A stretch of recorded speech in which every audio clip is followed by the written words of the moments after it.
E essa entrevista é justamente para isso, para a gente esclarecer e apresentar uma perspectiva da safra de verão do ano de 2024. Como você mesmo falou, Daniel, ela já está batendo na porta e a gente apresenta principalmente a tabela de preços e também o que está previsto para o decorrer das próximas semanas, principalmente com essas máquinas entrando nas lavouras e trazendo esses primeiros resultados da safra do ano de 2024. Para falar sobre isso, eu converso com o analista das safras e mercado, o Luiz Fernando Gutierrez. Luiz, primeiramente, obrigado por nos atender.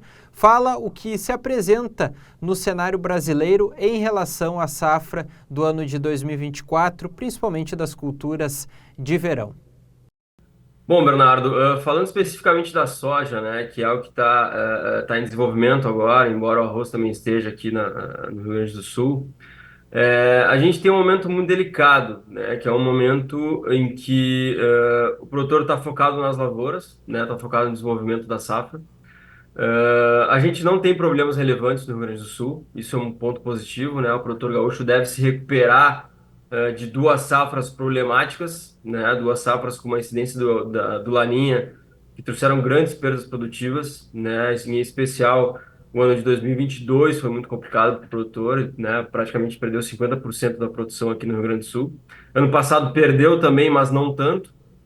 E nesse ano, com clima mais positivo, a gente está vendo aí uma possibilidade grande, né? Uma tendência, na verdade, da gente confirmar uma produção que, inclusive, pode ser recorde no Rio Grande do Sul, dependendo de como for o clima nas próximas semanas. Só que, em contrapartida, os preços estão cedendo, os preços estão caindo, né? Desde novembro, dezembro, né? Meados de dezembro, os preços começaram a cair porque eles estão sentindo, primeiro, a iminência da entrada de uma grande safra brasileira, embora uma safra com problemas, né? A gente sabe que, apesar de a gente não ter problemas na região sul nesse ano, em especial no Rio Grande do Sul, a gente tem problemas no centro-norte do país, né? No centro-oeste, parte do sudeste, parte do norte e nordeste, que estão tirando algum potencial produtivo brasileiro. Então, hoje a gente já não trabalha, por exemplo, com uma safra recorde no Brasil. A gente já está trabalhando com uma safra menor que a do ano passado, que foi recorde, mas ainda assim uma safra relevante. Só que existe muita irregularidade nas lavouras ao redor do país, principalmente no centro-norte, como eu comentei, né? Então, nesse ano está muito difícil da gente estimar realmente qual a produtividade média de um estado, sendo que dentro daquele estado a gente tem vários momentos ou vários tipos, né, ou várias condições diferentes de lavouras, né? A gente tem lavouras muito ruins e ao mesmo tempo uma região próxima dentro do mesmo estado, e eu vou usar como exemplo Mato Grosso, a gente tem lavouras boas também. Então eu acho que só os trabalhos de colheita, de fato, que já estão começando aí no Centro-Oeste, no Brasil, vão nos mostrar a realidade da safra. Mas é um momento delicado porque, como eu falei, os preços estão cedendo no Brasil, né? A gente está falando hoje de uma soja no interior do Rio Grande do Sul aí, em torno de R$ 125, sendo que há um ano atrás a gente estava falando de 175, R$ 50 acima, né? Há um mês a gente estava falando de 10, R$ 15 acima. Então os preços estão cedendo primeiro por essa iminência de uma entrada de uma grande safra brasileira, apesar dos problemas, mas também porque nesse ano a gente tem um fator novo aí, ou a retomada, né, de um peso de um fator, que é a Argentina, que está voltando para o jogo, entre aspas, digamos assim, porque a Argentina tende a colher uma safra grande nesse ano, ela teve uma quebra histórica no ano passado, e de alguma forma essa safra grande da Argentina, essa safra cheia da Argentina aí, que a gente hoje está prevendo que seja pelo menos o dobro do ano passado, isso pode compensar um pouco as perdas no Brasil, em termos regionais. E o mundo, né, para a gente precificar a soja, Chicago principalmente, que é a bolsa que precifica a soja em nível internacional, olha muito, não só para o Brasil, olha muito para a região, para a América do Sul como um todo. E a tendência, como eu falei, com a Argentina voltando para o jogo, com a tendência de ter uma safra grande, é a gente ter uma safra sul-americana maior, e esse é outro ponto importante aí que tem pressionado os preços. Bom, Luiz, e o produtor, como você mesmo falou, apresentou um cenário bastante completo da questão da soja no Brasil, mas o produtor, ele olha o preço. Até a gente pode deixar justamente aqui na tela os preços atuais praticados aqui principalmente no Rio Grande do Sul. E uma situação que não é muito comum é o preço do arroz estar elevado, em comparação até mesmo com a soja, que ditava o ritmo, de certa forma, das grandes produções no Brasil. Era o preço do grão mais elevado nos últimos anos. E hoje esse cenário é diferente. Isso vai se manter? Bom, com relação ao arroz, Bernardo, a gente teve um ano, ou está tendo, né, um ano, ou os últimos meses, bem atípicos aí. Fazia um bom tempo que a gente não viu o arroz ganhando tanto valor como tem ganhado, né? Inclusive passando a soja em alguns lugares do país, é o caso do Mato Grosso, inclusive no Rio Grande do Sul, a gente pode ter alguns momentos aí também que a gente já viu arroz acima, mas a gente entende que o arroz ele está chegando meio que num limite de preço, porque logo mais, daqui a algumas semanas, vai começar a colheita, né, no Rio Grande do Sul, que é o maior estado produtor. O preço do arroz subiu nesse último ano, nesses últimos meses, muito por conta de uma exportação muito forte em 2023, que acabou nos trazendo estoques menores. Estoques de passagem, né, de 23 para 24. E além disso, a gente tem uma safra no Rio Grande do Sul que tende a ser um pouco menor, não exatamente muito por problemas climáticos, mas a gente viu aí até alguma redução de área em algumas regiões do Rio Grande do Sul, porque os preços também de alguma forma não estavam muito favoráveis, e isso deve acabar trazendo uma produção não tão grande quanto a gente já teve, e isso está ajudando o preço a subir. Agora, essa relação soja-arroz, como eu falei, a gente entende que o arroz tende a parar de subir a partir da colheita, agora a partir de fevereiro principalmente, só que a soja, em contrapartida, ela continua num movimento de queda, ou tende a continuar no movimento de queda, porque a gente está só começando os trabalhos de colheita. Então, é possível que haja uma continuidade, porque é sazonal, né? O peso da entrada de safra de soja é sazonal. Lembrando que eu comentei que a safra, apesar de ter problemas no Brasil, é uma safra grande ainda. Então, a gente pode ter mais alguns meses de pressão no preço. No caso do arrozeiro, né? O produtor de arroz, é um cenário bastante favorável nesse ano. Ele está conseguindo vender, né, o seu produto com margens bem melhores do que ele vinha vendendo. Então, é um ponto positivo para ele.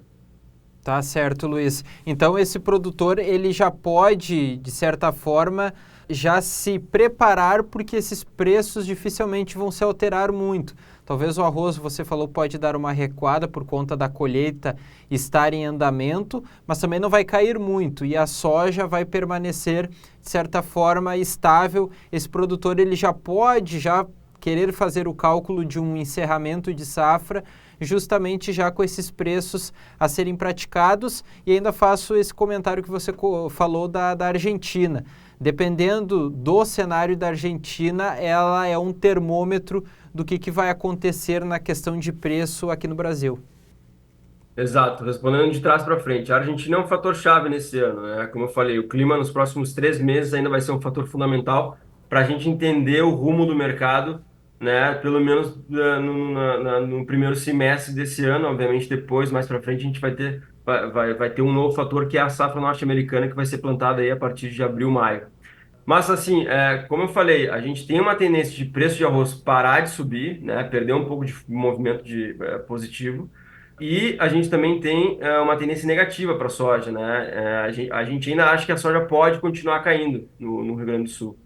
E assim, com relação ao que o produtor deve fazer, enfim, se ele tem que negociar ou não, comercializar, nesse momento a gente sabe que é muito difícil, né? O produtor vinha com preços melhores aí nos últimos meses de 2020 e 2023, acabou esperando para especular, ou quis realmente esperar por um momento um pouco melhor no mercado, e ele não está vindo. E como a gente está trabalhando com uma probabilidade grande do preço continuar caindo, então ainda existe possibilidade do produtor avançar um pouco nas vendas e se garantir, digamos assim, embora o preço já não esteja tão favorável para ele, né? Ele tem que entender que o risco de ele ter preço mais baixo nas próximas semanas é grande. Então, qualquer movimento positivo no mercado, inclusive agora recentemente a gente teve nessa semana, com o dólar subindo, ajudando um pouquinho o preço de soja subir, eu acho que o produtor tem que aproveitar, porque o macro cenário, a macro tendência continua apontando mais para baixo do que para cima. E sobre o milho, a gente comentou muito arroz, soja e a perspectiva do milho para a safra 2024. Pois é, o milho a gente está a gente teve problemas na safra de verão, né? Da mesma forma que a gente teve problemas na soja, de alguma forma também afetaram o milho. Então a gente está tendo uma colheita de verão com uma produção um pouco menor, isso traz algum suporte. O preço do milho ele vinha suportado até também mais ou menos novembro, dezembro. né? Muito por exportações muito fortes aí do resultado da safrinha do ano passado. E agora os preços começaram a ceder. Só que o milho, a gente tem uma dúvida muito grande, porque quem manda na produção, né? A safra que manda na produção brasileira é a safrinha, é a segunda safra, que é plantada do Paraná para cima, né? Até Mato Grosso, Goiás aí. Existe muita dúvida com relação a qual que vai ser a área de safrinha desse ano, que está começando a ser plantada, porque houve atrasos de plantio de soja no Brasil e isso pode acarretar numa área menor de milho. Se a gente tiver uma área realmente menor para milho safrinha, e o clima não ajudar muito, a gente tiver alguma quebra produtiva, eu acho que mais para o segundo semestre aí, ou até no final do primeiro semestre, os preços do milho podem reagir. E a parcela da população que talvez não tenha ligação com a agricultura, talvez esteja vendo essa entrevista, não entendendo muito o assunto, mas na relação prática da pessoa chegar no supermercado, comprar o seu saco de arroz, buscar o seu milho para alguma ração, para alguma situação específica, ou até mesmo os produtos derivados de soja. Isso pode se refletir nas prateleiras dos mercados a partir do decorrer do ano?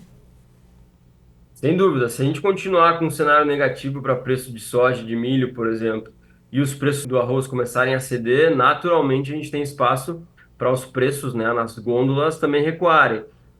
Isso não acontece de forma muito rápida e nem automática, tá? Isso leva um tempo. Então, se o preço do arroz começar a cair agora durante a colheita, a gente vai ter algumas semanas ou até meses para isso começar a ser repassado para a gôndola do supermercado, né? Mas naturalmente isso acaba sendo repassado, né? Tanto no caso do arroz quanto no caso da soja. Já no caso da soja, do milho, a gente tem, né, vários produtos derivados. No caso da soja, é muito mais um impacto em proteína animal, né? Porque a soja é o principal componente aí da ração animal para principalmente suínos e frangos. Então, se a gente tem uma diminuição de custo, né, via queda de preço de soja na ração animal, isso também tende a refletir um pouco mais à frente, aí joga um pouquinho mais para frente no preço dessas proteínas aí, principalmente da carne de frango e carne de porco. Então é possível sim, né, e caso o contrário aconteça, se os preços voltarem a subir, a gente vai ver também um movimento inverso. Ok, Luiz, obrigado pela entrevista, sucesso e bom 2024. Obrigado, Bernardo. Feliz 2024. Um abraço a todos.